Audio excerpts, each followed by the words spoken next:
2 colour nail polish ഇട്ടൊന്നുമല്ല. ചോറൊന്ന് കൈവച്ച് കഴിച്ചതിൻ്റെ എഫക്റ്റാണ് ഈ കാണുന്നത്. അതങ്ങോട്ട് മൈൻഡ് ചെയ്യണ്ട കേട്ടോ. അപ്പോൾ get ready with me video തുടങ്ങാനായിട്ട് ആദ്യം തന്നെ ലിപ് ബാമും പിന്നെ ഈ സീറമും ഒന്ന് പാറ്റ് ചെയ്ത് കൊടുക്കുകയാണ്. അതിനുശേഷം ഈ ഫേസ് ക്രീം യൂസ് ചെയ്യുക.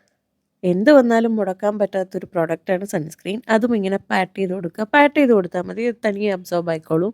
പിന്നെ ഐബ്രോസ് ഒക്കെ നല്ല ആർച്ച്ഡ് ആയിട്ടിരിക്കാൻ വേണ്ടിയിട്ട് നിക്സിൻ്റെ ഈ പ്രോഡക്റ്റ് അടിപൊളിയാണ്. ചെയ്ത് വരുമ്പോൾ ചിലപ്പോൾ ഇങ്ങനെയൊക്കെ കണ്ടെന്നിരിക്കും, പക്ഷെ അത് മൈൻഡ് ചെയ്യണ്ട. അതേ വോണ്ട് വെച്ച് ഇങ്ങനെ ഒതുക്കി കൊടുക്കാവുന്നേ ഉള്ളൂ. ഇപ്പോൾ ഐബ്രോസ് ഒക്കെ അടിപൊളിയില്ലേ. ഇനി അടുത്തത് ഐലൈനർ. അത് സമയം എടുത്ത് ഇങ്ങനെ വരച്ചാൽ മതി. ഒരു സ്ഥലത്ത് തെറ്റിപ്പോയാൽ 2 കണ്ണും മാച്ച് ചെയ്യാനായിട്ട് ഒരു ദിവസം മുഴുവൻ പോവും. ഒരു 10 മിനിറ്റോളം എടുത്ത് 2 കണ്ണും വരച്ചിട്ട് ഞാൻ അടുത്ത എൻ്റെ ഫേവറേറ്റ് ലിപ്സ്റ്റിക് ഇടുകയാണ്. ഈ ലുക്കിൽ ഒരു ബ്ലാക്ക് ആൻഡ് വൈറ്റ് പടം പിടിച്ച അടിപൊളിയായിരിക്കും അല്ലേ. പാക്കിൻ്റെ ഈ പുതിയ ബ്ലഷ് അടിപൊളിയാണ്. ഹൈലൈറ്ററിൻ്റെ ആവശ്യമേ വരുന്നില്ല. ബ്ലഷ് ഇടാത്ത സൈഡും ബ്ലഷ് ഉള്ള സൈഡും ഡിഫറൻസ് കാണിക്കാം. കണ്ടല്ലോ. എൻ്റെ സ്കിൻ ഓയിലി ആയതുകൊണ്ട് പൗഡറിൻ്റെ ആവശ്യമുണ്ട്. അതുകൊണ്ട് ബ്ലഷിൽ തട്ടാതെ എണ്ണ ഇറങ്ങുന്ന ഭാഗത്തൊക്കെ ഞാനിങ്ങനെ പൗഡർ സെറ്റ് ചെയ്ത് കൊടുക്കുന്നുണ്ട്. ബ്ലഷിൽ തട്ടിക്കഴിഞ്ഞ് ഇപ്പോൾ കിട്ടിയ ഒരു ഗ്ലോ പോവും, അതുകൊണ്ടാണ്.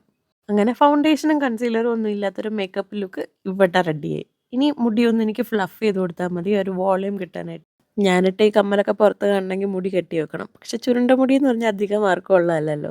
അതുകൊണ്ട് തന്നെ ഈ കഷ്ടപ്പെട്ട് മെയിൻറ്റെയിൻ ചെയ്യുന്ന ചുരുണ്ട മുടി എനിക്ക് അഴിച്ചിടാനാണ് താല്പര്യം. അപ്പോൾ ഇത്രയേ ഉള്ളൂ. ഇനി അടുത്ത വീഡിയോയിൽ കാണാം.